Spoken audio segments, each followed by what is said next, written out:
of the key questions that always get asked of us is, why do we keep doing what we're doing at this level of success that we've experienced, which pales into comparison of what you've experienced? What keeps you going? What wakes you up in the morning? Well, I do it because I love it. I really love getting up in the morning and going to work and going through the wars and the battles and the victories and sometimes the defeats, but you turn the defeats around. I just love what I do. And if I didn't, I wouldn't do it. I would stop immediately. I always tell people you have to love it. And if you don't love it, you're not going to be good at it. But just like you and your top people, I guarantee you love what you're doing. Otherwise, you wouldn't have built ACN into a great company. We really do love it. One of the things that really drives me crazy, it may do the same for you, and I just want to get your perspective on it, are people that you come in contact with that you just see have so much potential that are just going unused. What do you see in regards to that, and what kind of encouragement would you give someone to take their lives to the next level? Greg, I see it all the time. I went to school with people. They went to the Wharton School of Finance. There were these brilliant people, these brilliant students, and they went out and they never made it. I graduated from the Wharton School, which I consider the best business school, in 1968. And I graduated with a lot of very smart people. And some of them have really made it big, as you can imagine, and some of them have not made it at all. And I look at the different people, and the ones that made it weren't necessarily the smartest, and they weren't necessarily the best, but they had a quality where they just really never quit or never gave up. And you used the word perseverance, and you asked me to talk about perseverance a little bit, but it's the same thing. I mean, it's called not quitting. And they just wouldn't stop, and they became successful. And then other guys that were better students, probably smarter, to this day, they've never really hit, and they're not going to hit at this point of the game. And I look at them and I say, the word was they just never quite had that perseverance or that, no quit attitude. Yes. Would you agree that in order to be successful, that one would have to separate themselves from the mentality of the masses, if you will, that you have to start thinking at a higher level? To be successful, you have to have a lot of different ingredients, to be honest. Look, number one, sadly, you have to be born with a good brain. If you don't have that, it's not going to be, but the people you deal with have. But you have to be able to separate yourself. The fact is, you need to separate yourself from the pack. I mean, the pack is the pack for a reason. That's why they're in the pack. Absolutely. It's a terrible expression, and there's nothing wrong with it. I mean, they can be happier than you and I, perhaps, okay? But the fact is, you have to be able to separate yourself from the pack. Yes. One of my favorite sayings is that you cannot be 99% committed to something or anything and have it work. You have to be totally sold out, totally committed, totally excited about what you're doing. Is that the same feeling you have in business as well? Well, it is, and I think with one little caveat, Greg, you have to be able to make that little detour every once in a while, because, I've known people that are 100% committed to an idea and a concept, and if new technological advances come along, ACN comes in with something else, or whatever it might have, you have to be able to sort of flow with that current and go with it. You can't just say, gee whiz. I mean, I've known people that were 100% dedicated and committed to a concept. When they had to make the change in course, they weren't able to make it. So the 100% dedication is absolutely imperative, but you still need a certain flexibility to go. The boxers have an expression, you have to go with the punches. And there are a lot of punches in what you and I do, and you have to be able to do that. Absolutely. How about belief in what you're doing? Where you go to the marketplace and maybe you have that little ounce of doubt because you don't know whether or not you can be a success. There's something inside of you that's been holding you back. How would you get somebody to close that gap where their possibilities are endless for those people? What would you communicate to them? Well, I like what you said, and I haven't heard it that way so much, the word belief. And usually when I hear belief, I hear it in terms of religion, and that's also great. But the word belief in what you do is very, very important. I think two words, love and belief. You have to love it and you have to believe in it. And if you can put those two words together, you're going to be successful. How about persistence? It's one of the great words. And we're talking about great words. Maybe for some things it's not such a great word, but if you're talking about success, you can never quit. You have to be persistent. You just have to go. And there's a story that my father told, and he thought it was a great, funny story. I didn't. And it was about a man who wanted to start a cola company. And he started it, and he called it 3 Up. And you know where this is going. And then he failed. He went bankrupt. He went out of business. He said, I'm not giving up. And he called it 4 Up. And then he called it 5 Up. And then he failed again, and he called it 6 Up. And ultimately, he said, I quit, I give up. And you know what? If he wouldn't have quit, he would have had 7-Up. You have to be persistent. You just can't quit. All the time we tell our leadership within ACN to never show doubt, fear, worry, or hurt.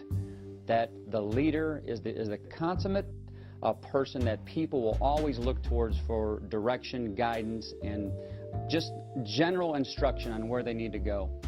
How important to you is the concept of showing confidence to everybody else that's in your organization? Well, you have to show confidence, but you also have to believe in it yourself. You can't just think you're showing confidence if you're not confident.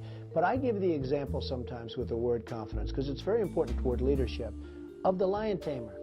You'll have this little guy go into a big cage with this big, monstrous, 1,000-pound animal that could rip him apart in 10 seconds. Yes. And he'll walk in and he'll start, get back, and the lion's almost like afraid. Now, I could send one of my big bodyguards in there with big, strong muscles that can rip most humans apart in a fight very easily. And he'll walk in like this, and the lion will see it, and that guy is over. It's over for that guy. So sometimes you have fear of things, and there's nothing wrong with it, but try not to show it. Because if you show it, guess what? Your people that you're leading are also going to be showing it, and that's not good. Managing the mental roller coaster is huge.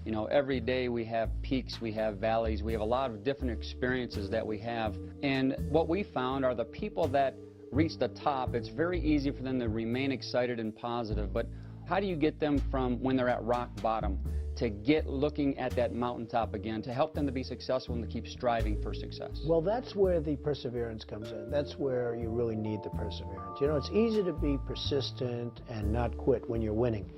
But where you really have to go and have that attitude is when look, I had a very terrible period in the early 1990s. The real estate markets collapsed. The world was coming to an end. It was like terrible. It was a depression. It wasn't, they talk about the recession. It was a depression in certain businesses, especially in the real estate business. I have a lot of friends. They went bankrupt. You'll never hear from them again. They went out of business. I went back to work. I didn't quit. And perhaps beyond my brain, I didn't quit. And I worked really hard. I never worked harder, even when I was building the business. And today, my business is bigger and stronger and much more powerful than it ever was in the 1980s. And it was really the word perseverance. You're going to have some bad times. I don't care who you are and what you're doing. You're going to have down times. And that's where the word perseverance or not quitting comes in. We talked about the masses. I'm sure that you've seen it in the many years that you've been in business, that there's very few people that could ever draw that necessary line where they tell themselves they are never going to go back, they're always going to push forward no matter what adversity that they come against. Why do you feel that the majority of people are reluctant to draw that necessary line in the sand to never have an opportunity to go back? Well, a lot of people give up. A lot of people, and for good reason. Look, sometimes you get punched in the face so hard and so often and so rapidly that you fall back. And you can't say, oh, gee, that's terrible. It's not harm. It's human. I mean, it happens. But you got to keep going forward. You just have to do it. And those are the great success stories. And, I use the example of punched. Well, the boxers, it's those guys that just keep moving forward. They just keep going. They won't let anything stop. Those are the ones that become the champion, not the one that, oh, gee, he gets hit and he goes down and that's the end of his career. You just can't give up.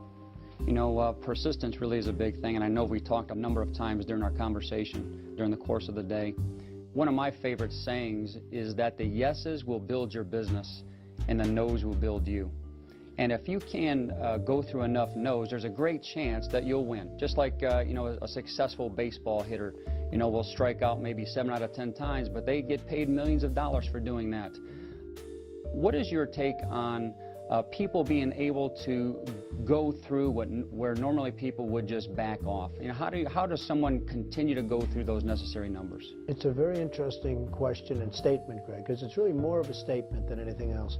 No's can be better for you than yeses, because when you keep getting rejected, when you keep hearing the no, you have to learn that there's a reason for no. What is it? Now, why are they saying no to me? Why is it that they keep saying no?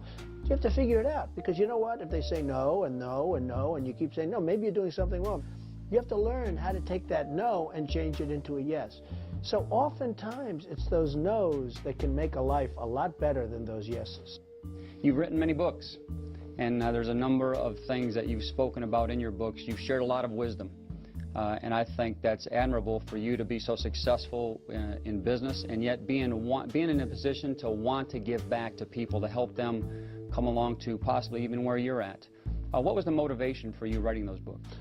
Well, I've had so many different motivations in my life. I wrote the first book, which is the #1 selling business book of all time. It's called The Art of the Deal.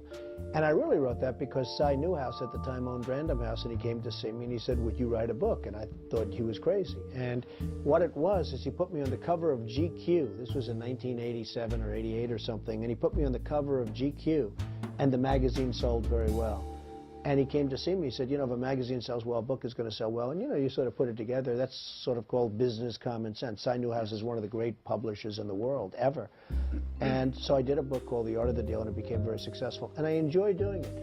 And since then, I've done 5 books, and they've all been bestsellers and #1 bestsellers. And recently, I wrote a book, How to Get Rich. And I wrote another book this year, Think Like a Billionaire. They were both incredible bestsellers. And I have fun writing books. I like it. I mean, I relax when I write. I like to write. I've always liked to write. But the other motivation is that I like teaching people what I've learned. And a lot of what I've learned, we've just been discussing. I mean, you have to love what you do. You can never give up. There's so many different things. Stay out of the pack. Hey, if you want a nice, easy, okay life, you can be in the pack, and you can live well, and you get your paycheck every week, and I think it's fine. But if you really want to do something, you do have to get out of the pack. So all of these things are discussed in my books, and that's why they've sold so well. Excellent. They need to do, in order to go from where they're at right now, whatever stage they're at, whether they're a beginner, whether they've been here for a while, or whether they're one of our top leaders, what are some of those key points that you would tell them in order to take their businesses to the next level? Well, first of all, I'd say stay at ACN. You know, I am asked to do this, what you're doing with me, many, many times. And I turn down many, many different proposals because, for one reason, I don't have the time. But for another reason, I don't like the company. And we do a lot of research on companies before we agreed to do something like I'm doing for you. And ACN's a great company. I would say knowledge is so important, especially when you're dealing in high-tech kind of things like you do. You know, with my business, it's real estate. If I get the good location, if I get this, if I get that, certain things sort of work. With ACN, it's really knowledge. And one of the beauties with ACN that I've been able to determine after some research is that you guys have stayed ahead of the pack. You've stayed ahead of them from a technological standpoint, from a knowledge standpoint. And in your world, I think the word knowledge is so important. And listening to people, even at so-called low levels, they may be there because of their age or something else, but they're so smart. And the other thing, again, is that word, don't stop, don't give up, don't quit. Yes, very good. Well, we appreciate your time. And this has been a great time for us. I know that we're very excited about what this interview is going to mean to our ACN family. We look forward to seeing you at one of our next international events. Well, I'll be there, and I'm very excited about your company because it's really, you've done an amazing job, Greg, so you have to be very proud. But don't be too proud because, you know, you got to keep it going now, right? We have the ability to remain humble and successful at the same time. That's a great ability. Thank you. Have a good time.